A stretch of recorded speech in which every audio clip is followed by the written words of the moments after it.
అప్పుడు ఇది perfect option. అలాగే ఒక డిఫరెంట్ రెసిపీ, ఒక డిఫరెంట్ టేస్ట్ ఎక్స్పీరియన్స్ చేస్తాము. అందుకనే ఈ రెసిపీని ఎప్పుడైనా అలా మిగిలిపోయినప్పుడు ట్రై చేయండి, చాలా బాగుంటుంది.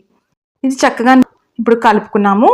ఈ ముక్కలన్నిటికీ కూడా ఇందాక మనం చేసిన ఎగ్ స్క్రాంబుల్ అంతా కూడా బాగా పట్టింది.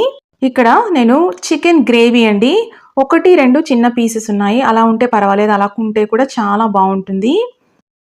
ఈ గ్రేవీ అంతా కూడా వేసేసుకున్నాము.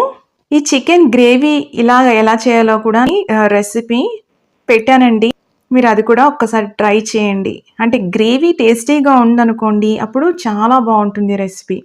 ఇదంతా చక్కగా మిక్స్ చేసుకోవాలి. ఇది బ్రంచ్ లాగా కానీ, ఈవినింగ్ స్నాక్ లాగా కానీ, ఒక స్ట్రీట్ ఫుడ్ లా చాలా బాగుంటుంది. ఇది ఎక్కువగా స్ట్రీట్ ఫుడ్ మనలోనే మనం చూస్తూ ఉంటాము. ఇప్పుడు ఒక 3 టమాటోలు అండి, మీడియం సైజ్వి నేను కట్ చేసి వేసుకుంటున్నాను. ఒక్కసారి మనం మిక్స్ చేసుకుందాము.